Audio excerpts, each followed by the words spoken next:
નમસ્કાર મિત્રો, અમારી ચેનલ ધર્મા સ્ટોરી ગુજરાતીમાં તમારું સ્વાગત છે। આપણી આજની કહાની એક હૃદયસ્પર્શી કહાની બનવાની છે, તો આ કહાની અંત સુધી સાંભળજો। અરે આ ડોશીનું તો કંઈ સમજમાં જ નથી આવતું।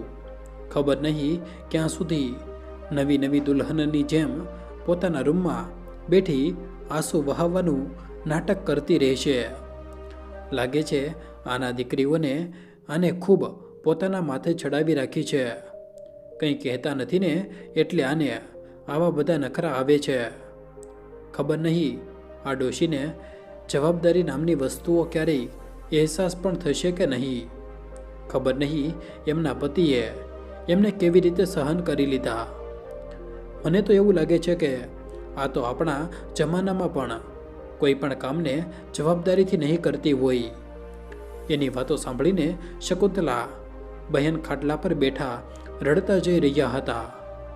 પોતાના રૂમમાં બેઠા બેઠા બસ રડતા જ રહેતા હતા। જ્યારથી તેમના પતિનો સ્વર્ગવાસ થયો હતો ત્યારથી જ શકુંતલા બહેન બસ ચૂપચાપ રહેવા લાગ્યા હતા। ક્યારેક તેમની વહુ તેમને અવાજ લગાવીને કહેતી કે માજી ક્યાં સુધી રૂમમાં એકલા જ બેસી રહેશો? રૂમમાંથી બહાર તો નીકળો, કંઈ કામકાજ છે કે નહીં? કંઈ કામકાજ તો જોઈ લો। હવે સસરાજીનો જ શોખ મનાવતા રહેશો કે શું? સસરાજીને ગયા 5 મહિના વીતી ચૂક્યા છે, પરંતુ તમે અત્યાર સુધી પોતાના આંસુઓને વહાવી રહ્યા છો। હવે આખી જિંદગી શોખ મનાવવાનો જ ઈરાદો છે કે શું તમારો? તમારો તો શોખ જ સમાપ્ત નથી થઈ રહ્યો। આખો દિવસ આંસુ વહાવવામાં લાગેલા રહો છો। હવે જેને જવું છે તે તો ચાલ્યા જ ગયો। તમે પણ ઉઠો, કામકાજ જુઓ। દુઃખનું બહાનું લઈને આખો દિવસ રૂમમાં પડ્યા રહો છો। ના તો કોઈ કામ જુઓ છો અને ના તો કોઈની સાથે વાત કરો છો। હું ખૂબ દિવસોથી જોઈ રહી છું, હવે ખૂબ થઈ ગયું। ચાલો ઉઠો, બહાર આખું ઘર કેટલું ગંદુ પડ્યું છે, જઈને તેને સારી રીતે સાફ કરો। પોતાની વહુની આવી વાતો સાંભળીને શકુંતલા બહેન, જેમની આંખોમાં ક્યારેય પણ તેમના પતિ આંસુ નહોતા આવવા દેતા, એમના પતિની સામે એમના દીકરા વહુએ આટલા ઊંચા અવાજમાં ક્યારેય પણ પોતાની મા સાથે વાત સુદ્ધા નહોતી કરી, પરંતુ આજે તેઓ આશ્ચર્યચકિત હતા। આ બધું જોઈને કે તેમના પતિને ગયા હજી માત્ર 5 મહિના જ વીત્યા છે અને વહુ તેમની સાથે કઈ રીતે વાત કરી રહી છે, બોલવાની બધી રીતભાત, બધી લાજ શરમ બધું ભૂલી ગયા છે। ત્યારે શકુંતલા બહેન કહે છે, અરે મોટી વહુ અત્યારે આવી। અને મોટી વહુ પોતાની દેરાણીને કહે છે, અરે દીપા, આ ડોશી આમ નહીં માને, આને જબરજસ્તી કરીને કામ કરાવવા પડશે। આ તો સસરાજીનું બહાનું લઈને રૂમમાં જ બેસી રહે છે અને ઘરના બધા કામો આપણે બંનેએ જ કરવા પડે છે, પરંતુ હવે આવું બિલકુલ નહીં ચાલે। હવે આપણે ખૂબ આરામ કરી લીધો। રૂમ તરફ આવતી મોટી વહુ કહે છે, માજી તમને દીપાએ કંઈ કામ કહ્યું હતું? તમે જઈને તે સફાઈ કરી લો। અત્યાર સુધી પોતાના રૂમમાં બેઠા છો, ચાલો જલ્દી જાઓ। એક તો પેલા ડોસાને ઘરની વચ્ચોવચ આ ઝાડ લગાવી દીધું છે, જેનાથી આખા ઘરમાં પાંદડા ફેલાયેલા રહે છે। ઘરની સફાઈ કરતાં કરતાં અમે પણ થાકી જઈએ છીએ। પોતાના પતિ વિશે વહુના મોઢેથી આવી વાતો સાંભળીને શકુંતલા બહેન હેરાન રહી જાય છે અને કહે છે, વહુ તારે જે પણ કહેવું છે મને કહી લે, પરંતુ મારા પતિ વિશે એક શબ્દ પણ કંઈ કહેવાની જરૂર નથી। હવે તો તેઓ આ દુનિયામાંથી પણ જઈ ચૂક્યા છે, ત્યાર પછી પણ તું તેમને આવા ખરાબ શબ્દોથી તેમનું અપમાન કરી રહી છે। તારી હિંમત કેવી રીતે થઈ આ રીતે તેમના વિશે બોલવાની? આજથી પોતાના સસરાજી વિશે અને તેમનાથી જોડાયેલી બધી વસ્તુઓમાં તને ખરાબીઓ દેખાવા લાગી। ઓ માજી, હવે મને જ્ઞાન ન આપો, જેટલું કહ્યું છે તમારે બસ એટલું જ કામ કર્યા કરો। આમ પણ તમારી સાથે વાત કરવા માટે મારી પાસે આટલો સમય નથી. મને પણ ઘરના કામ હોય છે. તમારી જેમ રૂમમાં નથી બેસી રહેતી. વહુના ગયા પછી શકુંતલા બહેન પોતાના પતિનો એક ફોટો જેની સામે એક દીવો સળગી રહ્યો હતો, થોડા તાજા ફૂલો રાખે છે અને ત્યાં જઈને બેસી જાય છે.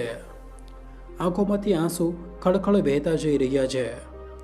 એક તો પતિના જવાનું દુઃખ પહેલાં જ સમાપ્ત નહોતું થઈ રહ્યું, ઉપરથી વહુનો બદલાતો સ્વભાવ જે થોડા દિવસોથી ખૂબ કષ્ટ પહોંચાડી રહ્યા હતા. તેઓ સમજી નહોતા શકતા કે વહુઓ તેમની પાસે ઘરમાં શું ઈચ્છે છે.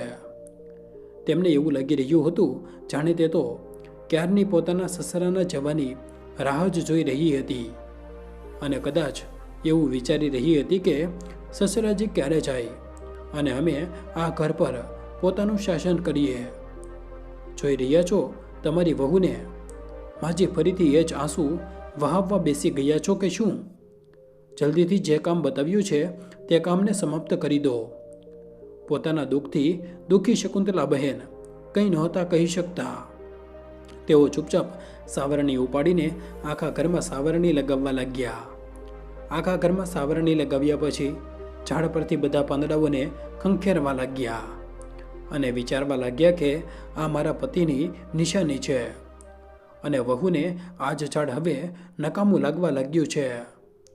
સસરાજીના ગયા પછી આજે એ જ ઝાડ ખૂબ ખરાબ લાગવા લાગ્યું છે. જ્યારે કે સસરાજીની સામે આ ઝાડના કેટલા વખાણ કર્યા કરતી હતી અને કહેતી હતી, ખૂબ સારું થયું પિતાજી, તમે જે ઘરના આંગણામાં આ ઝાડ લગાવી દીધું છે.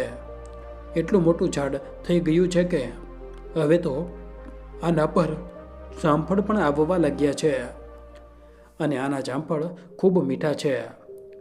આખો દિવસ બાળકો જામફળ ખાવાની મજા લઈ લે છે અને આજે સસરાના ગયા પછી જ એ જ ઝાડ તેમને બકવાસ લાગી રહ્યું છે. ખેર, છોડો, જવા દો. શકુંતલા બહેનને આ આવનારા તોફાનનો અંદાજો તો અત્યાર સુધી નહોતો. ઝાડ તો એક નાની અમથી વસ્તુ હતી. હજી તો તેમની સાથે ખૂબ કંઈ થવાનું બાકી હતું. ધીમે ધીમે સમય વીતવા લાગ્યો. શકુંતલા બહેન પોતાની વહુના કહ્યા મુજબ ઘરના બધા કામ કરવા લાગ્યા અને કરતા પણ શું, નહીંતર વહુ તેમને મેણા ટોણા મારતી રહેતી હતી. તેમના પતિની સામે તો વહુ રસોડામાં જે કંઈ પણ બનતું હતું સૌથી પહેલાં તેમના રૂમમાં બતાવીને જતી. ત્યાર પછી બધા લોકો ખાતા હતા અને હવે બધા ખાઈ લેતા ત્યાર પછી વહુ સાસુને આપતી હતી કે પછી પૂછતી પણ નહોતી કે માજી તમે ખાશો કે નહીં. 4 મહિના જ વીત્યા હતા.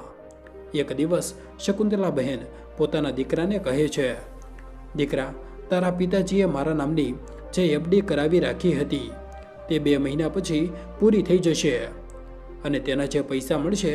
વચ્ચે જ શકુંતલા બહેનની વાતને કાપતા તેમનો દીકરો બોલી પડ્યો કે માં, તારે પોતાની એફડી અને પૈસા વિશે વધારે ચિંતા કરવાની કોઈ જરૂર નથી.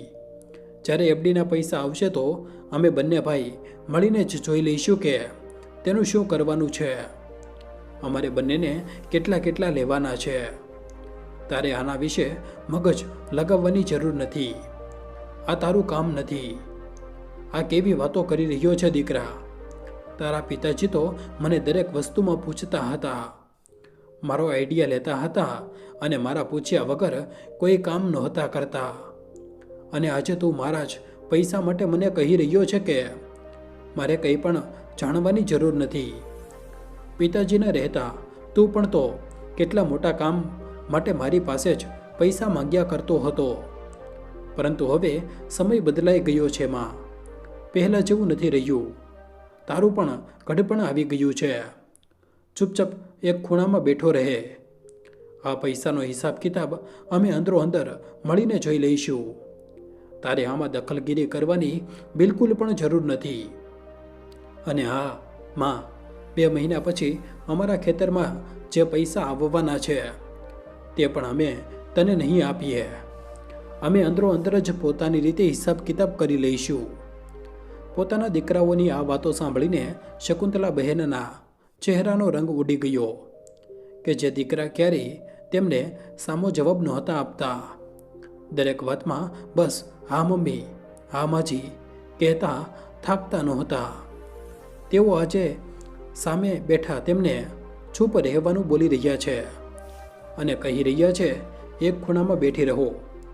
શકુંતલા બહેનના સ્વાભિમાનને પોતાના દીકરાઓ વ્યવહારથી ખૂબ ઠેસ પહોંચી, કારણ કે તેમના પતિએ તેમને હંમેશા માન સન્માન આપ્યું હતું. શકુંતલા બહેન એક ખૂબ જ સમજદાર અને ઉકેલાયેલા મહિલા હતા. તેમનો હિસાબ કિતાબ પણ ખૂબ જ સારો હતો. એ જ કારણે દરેક રીતે પૈસાની જવાબદારી સત્યનારાયણભાઈએ પોતાની પત્ની શકુંતલા બહેનને જ આપી હતી. શકુંતલા બહેને આખી જિંદગી પોતાના ઘરને અને પોતાના બાળકોને એવી રીતે સંભાળ્યા હતા કે બધા લોકો તેમના વખાણ કર્યા કરતા હતા. શકુંતલા બહેનના લીધે જ આજે તેમનું આટલું મોટું ઘર બનેલું છે અને તેમના ગામમાં ઘણી બધી જમીન પણ છે, જેની કિંમત ખૂબ જ વધારે છે અને તેમની દુકાન પણ છે. પોતાના દીકરાઓ માટે જાણે કેટલી પ્રોપર્ટી ખરીદીને પહેલાં જ ભેગી કરેલી છે. ધીમે ધીમે સમય વીત્યો. બાળકો ભણી ગણીને મોટો મોટો બિઝનેસ કરવા લાગ્યા. સત્યનારાયણભાઈ પણ પોતાની ખેતીવાડીને જ જોતા રહ્યા. ઘરમાં પૈસાની ક્યારેય પણ કોઈ અછત નહોતી અને ના તો સત્યનારાયણભાઈએ ઘરમાં પૈસાની ક્યારેય કોઈ અછત આવવા દીધી. તેઓ ખૂબ જ સમજદારીથી કામ લેતા હતા. ખાવા પીવાથી લઈને ઉઠવા બેસવા સુધી બધી વસ્તુઓનું ધ્યાન શકુંતલા બહેન જ રાખતા હતા. ઘરમાં વહુઓને દરેક લગ્ન પ્રસંગ માટે કે તીજ તહેવાર માટે તેમની પસંદગીની ખરીદી કરાવતા હતા. વહુઓની હિંમત ક્યારેય પણ નહોતી થતી કે તેઓ પોતાના સસરાજીની સામે ક્યારેય કંઈ ખોટું બોલી શકે કે ક્યારેય તેમને સમયસર જમવા માટે ના પૂછે. દીકરા પોતાનું કામ કરીને પોતાના પૈસા પોતાની પાસે જ રાખતા હતા. શકુંતલા બહેન પોતાની ખેતીવાડીના પૈસા પોતાની પાસે જ રાખતા હતા. શકુંતલા બહેને પોતાના દીકરા અને વહુ ઉપર કોઈ પણ રોકટોક ક્યારેય નહોતી લગાવી. 7-8 મહિનાથી સત્યનારાયણભાઈની તબિયત અચાનકથી ખરાબ થઈ ગઈ હતી. 12 દિવસ પહેલાં જ તેઓ હોસ્પિટલમાં દાખલ રહ્યા. જ્યારે સત્યનારાયણભાઈ હોસ્પિટલમાં દાખલ હતા તો તેમના દીકરા વહુ તેમની સેવામાં આનાકાની કરવા લાગ્યા હતા અને એકબીજા પર જ જવાબદારી નાખી રહ્યા હતા. એક દિવસ શકુંતલા બહેન હોસ્પિટલમાં પોતાના પતિ પાસે બેઠા હતા. ત્યારે સત્યનારાયણભાઈ પોતાની પત્નીનો હાથ પોતાના હાથમાં લઈને કહે છે, શકુંતલા, મને ખબર નહીં કેમ એવું લાગી રહ્યું છે કે આ મારો છેલ્લો સમય ચાલી રહ્યો છે. હું હવે વધારે સમય સુધી જીવિત નહીં રહી શકું. શકુંતલા બહેન પોતાના પતિના મોઢા પર હાથ રાખતા કહે છે, તમે આ બધી નકામી વાતો ન વિચારો જી. મને આવી વાતો બિલકુલ પણ પસંદ નથી. જરા આમથી તબિયત શું ખરાબ થઈ કે આવી નકામી વાતો કરવા લાગો છો. અત્યારે જલ્દીથી ઠીક થઈને અમારી સાથે ઘરે પણ તો જવાનું છે. ના ના શકુંતલા, ઉંમરનું કોઈ ઠેકાણું નથી એટલે હું તારા માટે કંઈક વિચારું છું. મેં આજે બપોરે જ વકીલને બોલાવ્યા છે. વકીલને? પરંતુ પોતાના વકીલને કેમ બોલાવ્યા છે જી? એની અહીં હોસ્પિટલમાં શું જરૂર છે? આ હોસ્પિટલ છે, કોઈ કોર્ટ કચેરી નથી. શકુંતલા બહેન ગભરાયેલતા બોલ્યા, કારણ કે તેમને પોતાના પતિની વાતો બિલકુલ પણ પસંદ નહોતી આવી રહી. અરે શકુંતલા, મારી વાતને સમજવાનો પ્રયત્ન કર. જો કાલે હું ના રહું તો તારા માટે કંઈક તો વિચારીને જવું જ પડશે ને. આ જિંદગી છે, કોઈને આગળ પાછળ તો જવું જ પડશે. ચાલો હું ના પણ ગયો, પરંતુ કંઈક વિચારીને જરૂર રાખવું પડશે. હું વિચારી રહ્યો છું આપણા મંદિર પાસેવાળું જે 40 વીઘાનું ખેતર છે અને જે ઘરને આપણે બંનેએ આટલા પ્રેમથી બનાવ્યું છે તેને હું તારા જ નામ કરી દઉં છું. બાકીની 50 વીઘા જમીન અને દુકાન તો બાળકોના નામ પર જ છે ને. તારા ગઢપણ માટે પણ તો મારે જ વિચારવું પડશે ને. અત્યારે તો બધું સારી રીતે ચાલી રહ્યું છે, પરંતુ આગળ આવનારા સમય વિશે કોણે જાણ્યું છે? કાલે શું ખબર દીકરા વહુ ક્યારે બદલાઈ જાય, શું થઈ જાય? કાલે કોણે જોયું છે કે કોણ કેટલું બદલાઈ જાય? પોતાના પતિની વાતો સાંભળીને શકુંતલા બહેન ફરીથી ગુસ્સે થતાં બોલ્યા, આપણે પોતાના બાળકોને એવા સંસ્કાર નથી આપ્યા છે. બાળકો આપણા બદલાઈ જાય. આપણા દીકરા અને વહુઓ ખૂબ જ સારા છે. જોયું નહીં તમે આપણું કેટલું સન્માન કરે છે? આપણે બંનેનું. અને મને પોતાના બાળકો પર પૂરો ભરોસો છે. આપણે બંનેમાંથી જો કોઈ પણ પહેલાં ચાલ્યું ગયું તો પછી કોઈ એકને આપણા બાળકો ખૂબ લાડ પ્રેમથી રાખશે. કોઈ અછત નહીં આવવા દે અને અમને ક્યારેય પણ એકલાપણું અનુભવ નહીં થવા દે. શકુંતલા, મારી વાતને સમજવાનો પ્રયત્ન કર. હું આજે આ કામ કરવાનો જ છું અને તું કંઈ નહીં કહે. જોકે દુનિયાદારી શકુંતલા બહેન પણ સારી રીતે સમજતા હતા અને તેમણે પોતાની આસપાસના માહોલને પણ ખૂબ સારી રીતે જોયો હતો કે ઘટપણમાં દીકરા વહુનો વ્યવહાર કેવી રીતે બદલાઈ જાય છે. દીકરા વહુ પોતાના માતા પિતા પ્રત્યે કેવી રીતે બદલાઈ જાય છે. એટલે એ જ વિચારીને તેઓ કંઈ ન બોલ્યા અને વિચારે છે કે કદાચ આ સાચું કહી રહ્યા છે. બપોરે હોસ્પિટલમાં વકીલ સાહેબ આવી જાય છે અને સત્યનારાયણભાઈ પોતાની પત્નીના નામ પર 40 વીઘા ખેતરને અને પોતાની હવેલીને પોતાના નામ પર કરી જાય છે. આના વિશે દીકરા વહુ કોઈને પણ કંઈ પણ નથી કહેતી હોતી અને સાચે જ એવું જ થયું. સત્યનારાયણભાઈના જતાં જ દીકરા વહુના સ્વભાવમાં ખૂબ જ પરિવર્તન આવી ગયું હતું. જે લોકોએ ક્યારેય શકુંતલા બહેન સાથે ઓછા અવાજે વાત પણ નહોતી કરી, આજે એ જ દીકરા વહુ તેમને મેણું મારતા કહી રહ્યા છે, ડોશી ક્યાં સુધી શોક મનાવશે? જલ્દી ઉઠો અને ઘરના કામ કરો.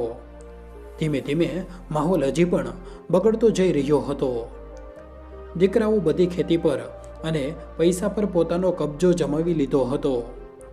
પહેલાં શકુંતલા બહેન પાસે પૈસાની કોઈ અછત નહોતી રહેતી, પરંતુ એટલા પૈસા હતા કે તેઓ પોતાની વહુને નવી નવી સાડીઓ ભેટમાં હંમેશા લાવીને આપતા હતા. પરંતુ આજે એ જ શકુંતલા બહેન પોતાની નાની નાની જરૂરિયાતોને પૂરી કરવા માટે પણ પોતાના દીકરા વહુની સામે હાથ ફેલાવીને પૈસા માંગ્યા કરે છે અને તેમના દીકરા વહુ તેમને 1000 નખરા બતાવે છે અને 1000 નખરા બતાવતા જો તેઓ 50 માંગે છે તો 10 રૂપિયા જ આપે છે. એક દિવસ બંને વહુએ શકુંતલા બહેન પાસે તેમનો રૂમ એમ કહીને ખાલી કરાવી દીધો કે હવે તમને આટલા મોટા રૂમની કોઈ જરૂર નથી. એકલા આટલા મોટા રૂમમાં કેવી રીતે રહેશો? એટલે બહારવાળો નાનો રૂમ તમારા માટે ખાલી કરી દેવામાં આવ્યો છે. હવે ત્યાં જ રહો અને ત્યાં જ બેસો. શકુંતલા બહેન આ વિશે પોતાની દીકરાને કહેવા લાગ્યા કે દીકરા જુઓ, વહુ મને આ નાના રૂમમાં રહેવા માટે કહી રહી છે. આ રૂમમાં હું હંમેશા રહી છું અને તે રૂમ સાથે મારી ઘણી બધી યાદો જોડાયેલી છે. મારા રૂમને તો મારી પાસેથી ન છીનવ દીકરા. તો દીકરો પણ પોતાની પત્નીઓની વાતોમાં આવીને આમાં હા મિલાવતા કહે છે, માં, તારી વહુઓ આમ જ તો ઠીક જ કહી રહી છે. હવે તો આટલા રૂમમાં એકલા રહીને શું કરીશ? તે રૂમની જરૂર હવે અમે લોકોને છે. અમે અમારા માટે બહારવાળો રૂમ ખાલી કરાવી દીધો છે. અરે દીકરા, તે રૂમમાં તો ભંગાર સામાન પડ્યો રહે છે અને ખેતીવાડીનો પણ. માત્ર એક ખાટલો રાખવાની જ જગ્યા છે તે રૂમમાં. હું કેવી રીતે રહી શકીશ?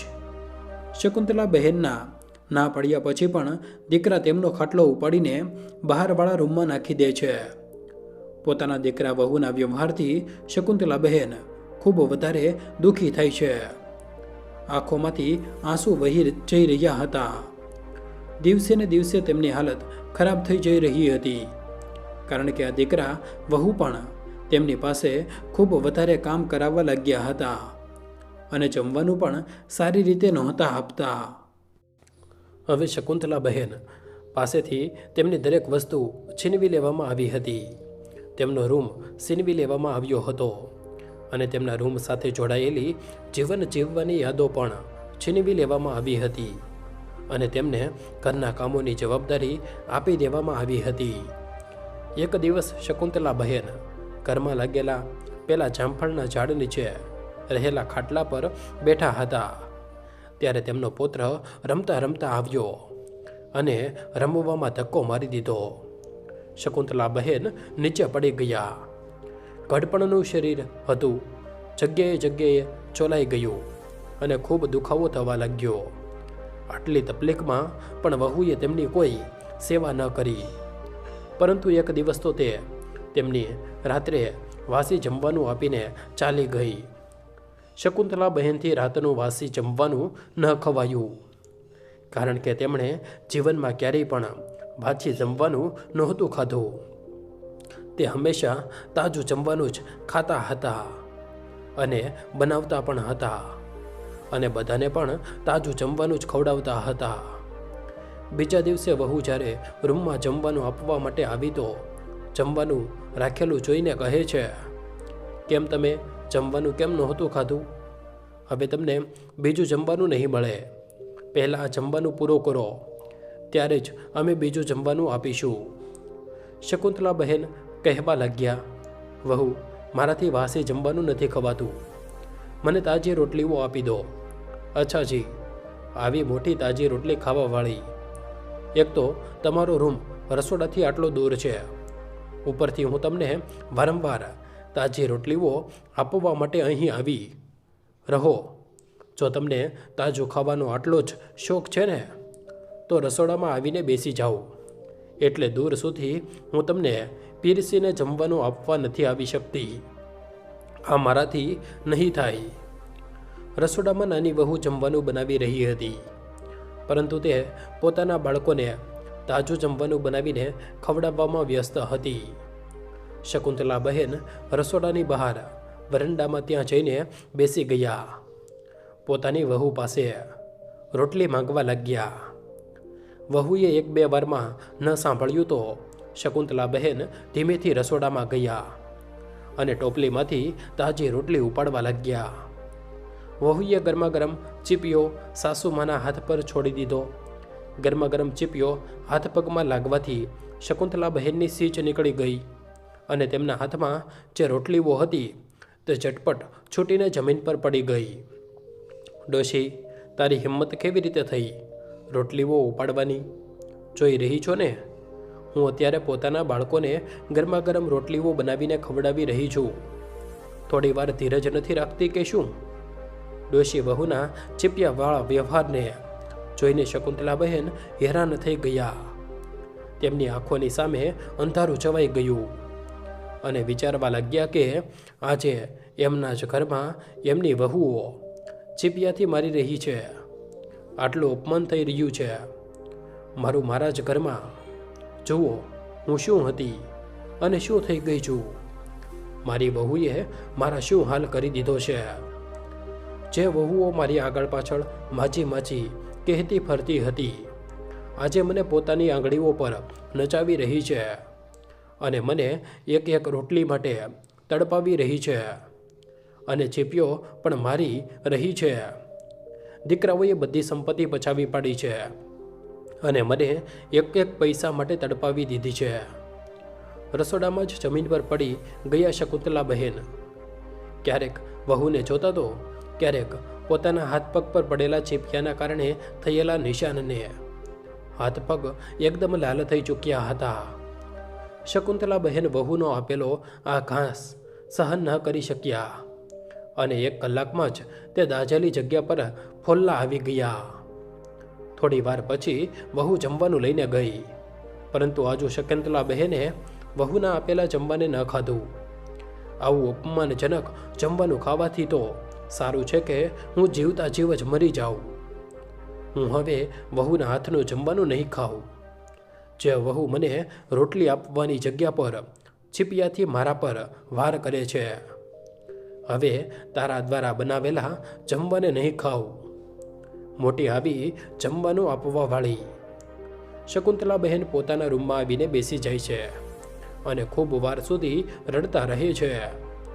પોતાના પતિને યાદ કરી રહ્યા હતા અને વારંવાર આંખોની સામે વહુનું તે ભયાનક રૂપ આવી રહ્યું હતું, જેને તે ઈચ્છીને પણ ભૂલી નહોતા શકતા. પરંતુ હવે શકુંતલાબહેન કહે પણ તો કોને? દીકરા પણ તો વહુનું સાંભળે છે.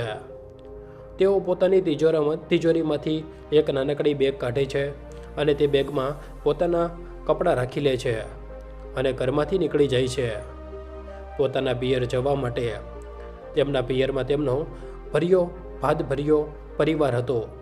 મોટા ભાઈ, નાના ભાઈ, ભાભી, ભત્રીજા બધા જ. શકુંતલાબહેનના મોટા ભાઈ પણ ખૂબ જ સમજદાર વ્યક્તિ છે. તેઓ પોતાના ગામના સરપંચ પણ છે.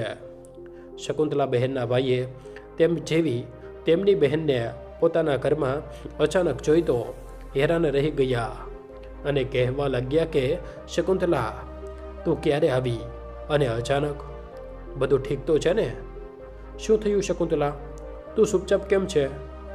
જો મને જણાવ્યું હોત તો હું જ લેવા આવી જાત. કેટલા દિવસ થઈ ગયા છે હું તારી પાસે નથી આવી શક્યો, કારણ કે કામમાં ખૂબ વ્યસ્ત થઈ ગયો હતો અને મને તારી પાસે આવવાનો સમય જ ન મળ્યો. કામમાં હું એટલો વ્યસ્ત થઈ જાઉં છું કે સમયની પણ ખબર નથી પડતી. ત્યારે શકુંતલાબહેનના ભાઈની નજર તેમના હાથ પગ પર પડે છે, જેને તેમણે પોતાની સાડીના પાલવથી ઢાંકવાનો ખૂબ પ્રયત્ન કર્યો, પરંતુ તેનાથી છુપાવી ન શક્યા. પોતાની બહેનના હાથ પગ પર આટલા મોટા જખમને જોઈને ભાઈની આંખોમાં આંસુ આવી ગયા. આ શું થયું બહેન? તને આટલી ઈજા કેવી રીતે લાગી? અને તે પોતાની આ શું હાલત બનાવી રાખી છે? છેલ્લી વાર જ્યારે તું સત્યનારાયણભાઈ સાથે આવી હતી તો કેટલી હસતી રમતી હતી, સંપૂર્ણ રીતે સ્વસ્થ હતી, અને સત્યનારાયણભાઈના જતાં જ તારી શું હાલત થઈ ગઈ છે? તું કેટલી દુબળી પાતળી થઈ ગઈ છે. શું વાત છે બહેન? કંઈ ખાતી પીતી નથી કે શું? તારી વહુઓ છે તારું ધ્યાન નથી રાખતી કે શું? અને તારા દીકરા શું તારા પર ધ્યાન નથી આપતા? પોતાના ભાઈની વાતો સાંભળીને શકુંતલાબહેન જોર જોરથી રડવા લાગ્યા અને પોતાના ભાઈને બધી વાતો કહી સંભળાવી. ભાઈ બહેન બંને રડવા લાગ્યા અને અંદર સુધી તૂટી ગયા. અને તેમનો ભાઈ એ વિચારવા લાગ્યો કે મારી બહેન કેટલી તકલીફમાં છે અને મને ખબર પણ ન પડી. અને કહેવા લાગ્યા, બહેન હવે તું રડ નહીં. હવે તારા રડવાના દિવસો ચાલ્યા ગયા. હવે મને સમજમાં આવી ગયું છે કે સત્યનારાયણભાઈએ હોસ્પિટલમાં ખેતર અને ઘર તારા નામે કેમ કર્યા હતા. આશ્ચર્યચકિત થતાં શકુંતલાબહેન પોતાના ભાઈ તરફ જુએ છે અને બોલે છે, પહેલાં તમને આ વાત કેવી રીતે ખબર પડી? હા શકુંતલા, મારી સાથે સલાહ કર્યા પછી જ સત્યનારાયણભાઈએ નિર્ણય લીધો હતો અને મેં પણ તેમના આ નિર્ણયનું સન્માન કર્યું હતું. પરંતુ આજે મને સમજાયું કે તેમણે આ બધું કેમ કર્યું હતું. તારા માટે તો સત્યનારાયણભાઈ આટલું બધું કરીને ગયા છે કે તારે ઘટપણમાં દુઃખી થવાની જરૂર નથી. હવે હું બંને દીકરા અને વહુઓને એવો પાઠ ભણાવીશ કે તેઓ આખી જિંદગી નહીં ભૂલી શકે. થોડા દિવસો સુધી શકુંતલાબહેન પોતાના ભાઈના ઘરમાં ખૂબ સારી રીતે રહે છે અને સારી રીતે ખાધા પીધા પછી સ્વસ્થ થઈ જાય છે. તેમના ભાઈએ તેમની ડૉક્ટરને બતાવીને તેમના હાથ પગની સારી રીતે સારવાર કરાવી લીધી. હવે શકુંતલાબહેન સારા થઈ ગયા અને તેમના હાથનો ઘા પણ ભરાઈ ગયો. 2 મહિના પછી શકુંતલાબહેન પોતાના ભાઈ સાથે પોતાના સાસરે આવે છે. બંને દીકરાઓને બોલાવવામાં આવ્યા. ભાઈ ગામના સરપંચ છે. પોતાની સાથે ગામના થોડા લોકોને લઈને ગયા અને વહુઓને પણ બોલાવવામાં આવી. તેમના દીકરા અને વહુ બંને સામે બેઠેલા હતા, પરંતુ કોઈ પણ પોતાના દ્વારા કરેલા ખરાબ વર્તનને માનવા માટે તૈયાર જ નહોતું. ગામના થોડા લોકોએ બોલાવીને શકુંતલાબહેન પોતાની વાત કહે છે કે તેમના પતિના ગયા પહેલાં તેમના નામ પર આ હવેલીને અને 40 વીઘા જમીનને કરીને ગયા છે. એમની ઉંમર હવે ખેતીવાડી કરવાની નથી, એટલે તેઓ પોતાની 40 વીઘા જમીનને વેચવા માંગે છે. અને જો કોઈ લેવા માંગતું હોય તો મને અને મારા ભાઈને આવીને વાત કરી લે. 40 વીઘા જમીન માના નામે છે. આ વાત સાંભળીને બંને દીકરા અને વહુઓના હોશ ઉડી ગયા, કારણ કે આજના જમાનામાં 40 વીઘા જમીનની ખૂબ કિંમત હોય છે. સારી એવી કિંમત મળી શકે છે. આજના સમયમાં ખેતી ખરીદવી એટલું સરળ કામ નથી હોતું. શું માં, તારા નામ પર જમીન છે? આવું ક્યારે થયું? દીકરા, જો ભરોસો ન હોય તો શહેરમાં જઈને ચેક કરી લો. પણ સચ્ચાઈ એ જ છે કે તારા પિતાજી મારા નામ પર આ ઘર અને જમીનને કરીને ગયા છે, અને આ ઘર પણ મારા નામ પર જ લખીને ગયા છે, કારણ કે તેઓ કદાચ પોતાના નાલાયક દીકરાઓથી અને આજના જમાનાથી સારી રીતે પરિચિત હતા. ગામના જ બેઠેલા બે લોકો તેમની જમીન ખરીદવા માટે તૈયાર થઈ ગયા. બંને દીકરા પોતાની મા પર ભડકતા કહેવા લાગ્યા, માં, આવું કેવી રીતે કરી શકો છો? ખરીદેલી જમીનને તમે વેચી નથી શકતા. આ જમીન પિતાજીએ અમારા માટે જ તો ખરીદી હતી. અમે આને તેમણે વેચવા નહીં દઈએ. ત્યારે શકુંતલા બહેનના ભાઈ પોતાના બંને ભાણિયાઓને ધમકાવતા કહે છે, તમે આ કહેવાવાળા કોણ છો? આ બધું તમારા પિતાએ ખરીદ્યું હતું, તો તમારા પિતાના ગયા પછી આ બધું મારી બહેનના નામ પર છે. તમારા પિતા મારી બહેનના પણ પતિ હતા, અને તેઓ જ 40 વીઘા જમીનને મારી બહેનના નામ પર કરીને ગયા છે, જેના પર તમારો તણખલા જેટલો પણ અધિકાર નથી. ત્યારે પાસે જ બેઠેલી તેમની બંને વહુઓ પોતાની સાસુમા પર સીડાતા બોલી, ડોશી, 40 વીઘા જમીન વેચીને ગડપણમાં શું કરશો? બધા લોકો તો પોતાના દીકરા વહુ માટે જમીન અને પ્રોપર્ટી ખરીદીને રાખે છે, અને એક આ ડોશી છે કે ગડપણમાં આ જમીનને વેચવા પર ચાલી છે. જાણે શું થઈ ગયું છે? આ ડોશીને જે અમારી ખુશીઓ પર ગ્રહણ લગાવી રહી છે. પોતાની વહુની વાતો સાંભળીને આજે શકુંતલા બહેન ચૂપ નહોતા રહેવાના અને કહેવા લાગ્યા, વહુ, 40 વીઘા જમીન વેચીને હું ગરમા ગરમ રોટલી તો ખાઈ શકું છું, અને ચીપિયાની જગ્યાએ ગરમ રોટલીઓ મળશે. પોતાની જમીન વેચીને કોઈને પણ હું મારી પાસે સેવા કરવા માટે રાખી લઈશ, તો તેઓ ઓછામાં ઓછું મને ગરમ રોટલીઓ તો બનાવીને ખવડાવી દેશે. પોતાના વહુ દીકરાઓની જેમ ગરમ ચીપિયો તો નહીં ખાવું. ગરમ ચીપિયાની વાત સાંભળીને આસપાસના બધા લોકો કાનાફૂસી કરવા લાગ્યા કે જરૂર શકુંતલા બહેન સાથે કંઈક થયું છે. ત્યારે જ તો તે આટલી મોટી વાત કહી રહ્યા છે. વહુના પણ ચહેરાના રંગ ઉડી ગયા. તેમને પણ સમજમાં આવી ગયું હતું કે માજી આ બધું કેમ કહી રહ્યા છે, કારણ કે તેમને તો અંદાજો જ નહોતો કે તેમની સાસુ બધાની સામે આવી રીતે તેમની પોલ ખોલીને રાખી દેશે. ત્યાં બેઠેલા બધા લોકો વહુઓ પર થૂથૂ કરવા લાગ્યા અને કહેવા લાગ્યા, જુઓ કેવા દીકરા વહુ છે. આખી જિંદગી શકુંતલા બહેન અને સત્યનારાયણભાઈએ પોતાના દીકરા વહુઓ માટે કેટલું બધું કર્યું, અને આજે એ જ દીકરા વહુ કટપણમાં પોતાની સાસુ પર ગરમા ગરમ ચીપીઓ લગાવે છે, અને ગરમ ગરમ ચીપિયાથી તેમના ઉપર વાર કરે છે. ગટપણમાં જો દીકરા વહુ ગરમ રોટલી સુધી ન આપી શકે તો લાનત છે આવા દીકરા વહુઓ પર, જે પોતાના માતા પિતાનું બધું જ તો છીનવી લે છે, પરંતુ તેમને 2 સમયની રોટલી સુધી નથી આપવા માંગતા. દીકરાઓને જ્યારે સમજમાં આવી જાય છે કે માં નહીં માને અને જમીનને હવે વેચી જ દે છે, તો તેઓ પોતાની છેલ્લી રીત અપનાવે છે અને કહે છે, માં તો મમતામયી હોય છે અને જઈને પોતાની માના પગમાં પડી જાય છે. માં, મને માફ કરી દો. હવે અમે તમને સારી રીતે રાખીશું અને ક્યારેય પણ કોઈ અછત નહીં આવવા દઈએ. પરંતુ તમે બસ આ જમીન ન વેચો અને ના તો અમને આ ઘરમાંથી કાઢો. જો તમે અમને આ ઘરમાંથી કાઢી મૂકશો તો અમે ક્યાં જઈશું? અમે તો ક્યારેય આ ઘરથી બીજી જગ્યાએ રહેવાનું વિચાર્યું પણ નથી. શકુંતલા બહેન અને તેમના ભાઈ પણ તેમના વહુ દીકરાઓને પાઠ ભણાવવા માંગતા હતા. જમીન અને ઘર વેચવું તો તેમનું એક બહાનું હતું.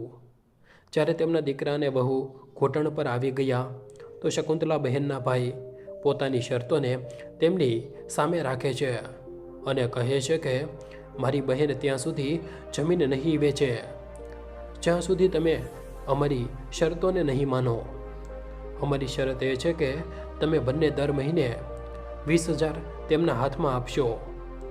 કારણ કે તમને ખબર છે 40 વીઘા જમીનની કરોડોની કિંમત છે. તો જ્યાં સુધી તેમની જિંદગી છે ત્યાં સુધી 20,000 તમે બંને ભાઈ મળીને આપશો. ભલે તે એને કેવી રીતે પણ ખર્ચે, તમે લોકો તેની પાસે ક્યારેય પણ હિસાબ નહીં માંગો. ગડપણ છે, દવાઓમાં પણ ખર્ચ થાય છે. દરેક વાત પર બહુ દીકરાઓની સામે હાથ ફેલાવવો શોભા નથી આપતું અને બધું એનું જ તો છે. તે તમે લોકોની સામે હાથ નહીં ફેલાવે. હવે મારી બહેન તમે લોકોની સામે હાથ ક્યારેય પણ નહીં ફેલાવે. અને વહુઓને ખબરદાર કરતાં કહ્યું, ખબરદાર, જો તમે મારી બહેનને કંઈ પણ ઊંધું સીધું કહેવાની જરૂર કરી દો કે તેમની સાથે કોઈ પણ ગંદો વ્યવહાર કર્યો હતો અને તેમને અપમાનજનક શબ્દો બોલવાનો પ્રયત્ન પણ કર્યો હતો, મારાથી ખરાબ કોઈ નહીં હોય. અને હા, મારી બહેનો રૂમ અત્યારે ને અત્યારે જ ખાલી કરી દો. તે પોતાના આ રૂમમાં જ રહેશે જેમાં તે અત્યાર સુધી રહેતી આવી હતી. નહીંતર તમે લોકો આખા ઘરને ખાલી કરવા માટે તૈયાર થઈ જજો. હવે તેઓ તેમના રૂમને ખાલી કરવા માટે તૈયાર થઈ જાય છે કારણ કે એક રૂમના ચક્કરમાં તેમને આખું ઘર ખાલી કરવું પડી રહ્યું હતું. બંને વહુઓ પણ સવાર સાંજ મારી બહેનને ગરમા ગરમ જમવાનું આપશે અને તેમના રૂમમાં પહોંચાડશે. તે રસોડામાં જમવા માટે ક્યારેય નહીં જાય. તેમના ખાવા પીવાનું ખૂબ સારી રીતે ધ્યાન રાખવામાં આવશે. અને યાદ રહે, 15-20 દિવસોમાં હું મારી બહેનને મળવા આવતો રહીશ. જો મને કોઈ પણ પ્રકારની તકલીફ દેખાઈ, મારી બહેનને કોઈ પણ તકલીફ થઈ, ખાવા પીવાથી લઈને બોલચાલ સુધી, ના જાણે કોઈ પણ પ્રકારની કોઈ પણ તકલીફ મને દેખાય તો પછી તમે જોઈ લેજો હું તમારા શું હાલ કરીશ. આખરે દીકરા અને વહુને શકુંતલા બહેન અને તેમના ભાઈની શરતે માનવી જ પડી. કારણ કે તેમની જ શરત માનવા સિવાય તેમની પાસે બીજો કોઈ રસ્તો નહોતો. કારણ કે તેમને 40 વીઘા જમીન અને ઘર પણ તો જોઈતું હતું. શકુંતલા બહેન મનમાં ને મનમાં પોતાના પતિનો આભાર માને છે કે કદાચ તમે ખૂબ દૂરનું વિચારી રહ્યા હતા એટલે તમે મારા નામ આ જમીન અને ઘરને કરી દીધા હતા. તમારો લાખ લાખ આભાર છે જે આટલું બધું મારા માટે કરીને ગયા. આમ તો શકુંતલા બહેનના ભાઈએ તેમને કહ્યું હતું કે તમે મારી પાસે મારા ઘરે જ રહી લો, પરંતુ પોતાના ઘરે પાછા જવાની કોઈ જરૂર નથી. પરંતુ શકુંતલા બહેને એમ કહીને ના પાડી દીધી કે આખી જિંદગી તેમણે પોતાના સાસરામાં જ વિતાવી છે અને હવે તે પોતાના અંતિમ દિવસોમાં પણ પોતાના પતિના ઘરમાં જ રહેવા માંગે છે, પરંતુ પૂરા માન સન્માન સાથે. આજે શકુંતલા બહેન પોતાના ઘરમાં આરામથી રહી રહ્યા છે. તેમના દીકરા બહુ પણ માને કંઈ પણ નથી કહેતા, પરંતુ 40 વીઘા જમીન અને પ્રોપર્ટીના ચક્કરમાં પોતાની માની આગવસ્થામાં લાગેલા રહે છે અને તેમનું પૂરું ધ્યાન રાખે છે અને તેમનાથી દરેક કામ પૂછીને જ કરે છે. હવે શકુંતલા બહેન પોતાના દીકરા વહુ પાસે ખૂબ સેવા કરાવી રહ્યા છે અને પૂરા માન સન્માન સાથે જેમ પોતાના પતિની સામે રહેતા હતા બિલકુલ એવી જ રીતે આજે રહી રહ્યા છે. અને પૂરી રીતે ખુશ છે. હવે તેમનું સ્વાસ્થ્ય પણ બિલકુલ ઠીક છે, કારણ કે તેમના દીકરા વહુ તેમનું ખૂબ ધ્યાન રાખે છે અને તેમના દીકરા વહુને હવે પોતાની સાસુ સાથે કંઈ પણ ખોટું કરતાં પણ ડર લાગે છે. આટલે ખુશી ખુશી પોતાની માને વાતોને સાંભળે પણ છે અને માને પણ છે. તો મિત્રો, જોયું તમે કઈ રીતે પોતે પેદા કરેલા દીકરા પણ સમય આવવા પર કેટલા સ્વાર્થી થઈ જાય છે. ધનનો લોભ અને લાલચ તેમને શુંથી શું બનાવી દે છે. જે બાળકોને મા બાપ કેટલા લાડકોડથી પાળી પોસીને મોટા કરે છે કે આ જ બાળકો તેમના ભવિષ્યની પૂંજી છે, પરંતુ સમય આવવા પર એ જ બાળકો પોતાના માતા પિતાનું ભવિષ્ય ખૂબ જ ખરાબ કરી દે છે. એટલે જ કહેવાય છે કે માનવ જેવું સ્વાર્થી અને બેઈમાન જાનવર કોઈ નથી હોતું. જાનવર તો તોય પણ માત્ર એક સમય માટે જ પોતાનું પેટ ભરવા વિશે વિચારે છે, પરંતુ માનવ તો ઈચ્છે છે પોતાની 7 પેઢીઓ માટે ભેગું કરી લે. પરંતુ તે એ નથી જાણતો કે બધું અહીં જ રહેવાનું છે. પોતાના કર્મ જ સાથે જાય છે, એટલે સારા કર્મ કરવા જોઈએ. તો મિત્રો, તમને અમારી આજની કહાની કેવી લાગી? જો પસંદ આવી હોય તો વિડીયોને લાઈક કરી દેજો અને સગા સંબંધી સાથે શેર કરી દેજો તથા કોમેન્ટ બોક્સમાં જય શ્રી કૃષ્ણ લખી દેજો. અને ચેનલને સબસ્ક્રાઈબ ના કરી હોય તો ચેનલને સબસ્ક્રાઈબ કરી દેજો. જય શ્રી કૃષ્ણ. ધન્યવાદ.